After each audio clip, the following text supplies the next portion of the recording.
नमस्कार दोस्तों, मेरा नाम परमजीत और आपका इस चैनल पे स्वागत करता हूं। अगर आप पुस्तक पढ़ना पसंद करते हो तो इस चैनल पे मैं हिंदी, पंजाबी, इंग्लिश 3 भाषाओं की बुक्स का रिव्यू करता हूं। तो आप इस चैनल को ज़रूर सब्सक्राइब करें और ज़्यादा से ज़्यादा इस चैनल को शेयर करें। आज हम इस वीडियो में एक हिंदी उपन्यास की बात करने जा रहे हैं जिसका नाम है पैसा ये पैसा। इसका अनुवाद किया है जितेंद्र नाथ ने। तो ये जेम्स हेडली चेज लेखक है। उनका नावल है द शक्कर पंच। द शक्कर पंच का ये हिंदी अनुवाद है। इस किताब को पब्लिश किया है सूरज पॉकेट बुक्स द्वारा। इस किताब के टोटल पन्ने हैं 226 और किताब का पेपरबैक प्राइस है 200। इस उपन्यास के मुख्य पात्र हैं चैड विंटर, शैली, ईव, लैरी, लेगिट। पात्र शैली का पैसिफिक बैंक में खाता है और वह $70 मिलियन की मालिक है। तो इतनी बड़ी रकम की वो अकेली मालिकन होती है और इसीलिए बैंक को उनके खाते की बहुत ज़्यादा टेंशन होती है।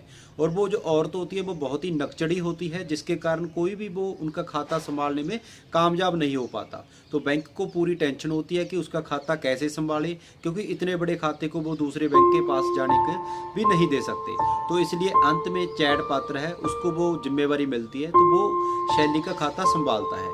तो वो पहले ही दिन ही जब जाता है तो शैली को वो बहुत ज़्यादा प्रभावित करता है। उसके 2 कारण होते हैं कि चैड अच्छे तरीके से औरतों से डील करना जानता है, इसलिए वह जब शैली के पास जाता है तो वो एक क्लर्क बनकर नहीं जाता, वो एक हैंडसम लुक में उसके पास जाता है। तो सेकंड, जब वह उससे बात करता है, उसको प्रॉफिट दिलाने की बात करता है, तो वो बैंक में को धोखे में रख कर बात करता है।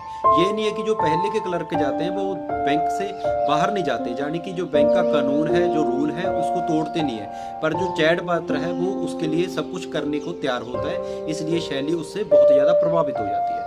चैड विंटर के अनुसार शैली बहुत ही बदसूरत और घमंडी औरत है, जो किसी को मनुष्य नहीं समझती, सभी के साथ जो जानवरों वाला बिहेव करती है और सदा ही गुस्से में रहती। कहानी आगे बढ़ती है, शैली चैड की तरफ आकर्षित हो जाती है और दूसरी तरफ चैड विंटर भी उसकी तरफ आकर्षित हो जाता है। उसका कारण सिर्फ $70 मिलियन होते हैं, जो वो हड़पना चाहता है, जब वो हथियाना चाहता है, उसका मालिक बनना चाहता है। इसी लालचवश दोनों की शादी हो जाती है, पर चैड विंटर दूरियां बढ़ाकर रखता है शैली से और वह उसके साथ शारीरिक संबंध भी नहीं बनाता, जिसका पता शैली को भी पता चल जाता है, पर वह उसे खोना नहीं चाहती।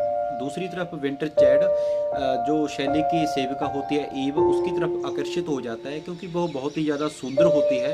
तो उसकी तरफ उसका वह आकर्षित हो जाता है और उससे शादी रचाना चाहता है और साथ में ही जो $70 मिलियन शैली की रकम है उसको भी वह पाना चाहता है। तो दोनों वह प्लानिंग बनाते हैं और जो ईव होती है वह भी विंटर के साथ पूरी गेम खेलती है, नाटक करती है प्यार का, और अंत में वह दोनों शैली का कत्ल कर देते हैं।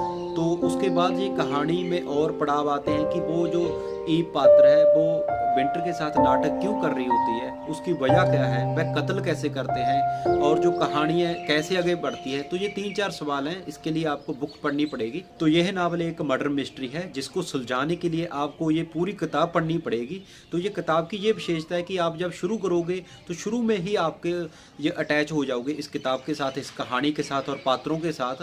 तो आपको ये दूसरी जो प्रॉब्लम होती है हमें कि जब हम फॉरेन लैंग्वेज इंग्लिश का अनुवाद पढ़ते हैं हिंदी या पंजाबी भाषा में, तो वो उतना सटीक नहीं होता। पर इस किताब की ये खूबसूरती है, जितेंद्र नाथ का ये बधाई के पात्र हैं कि उसने इतने अच्छे से ये कहानी को बनाया है, अपनी हिंदी भाषा में ढाला है कि आपको लगता ही नहीं कि ये किसी और भाषा का अनुवाद किया हुआ है।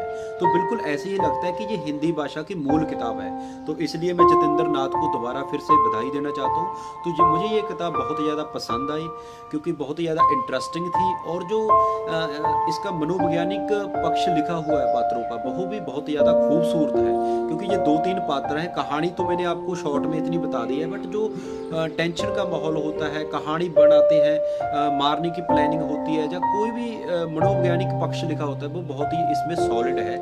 तो इस किताब को अगर मैं रेटिंग की बात करूँ तो मैं इसको रेटिंग दूंगा 5 में से 4.5।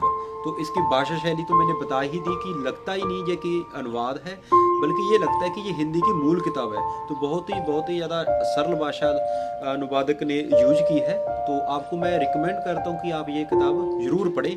तो आज की वीडियो में बस इतना ही। मिलते हैं किसी नई वीडियो के साथ, नई किताब के रिव्यू के साथ। तो फीडबैक देना ना भूलें और ज़्यादा से ज़्यादा इस वीडियो को शेयर करें और चैनल को सब्सक्राइब करें। धन्यवाद।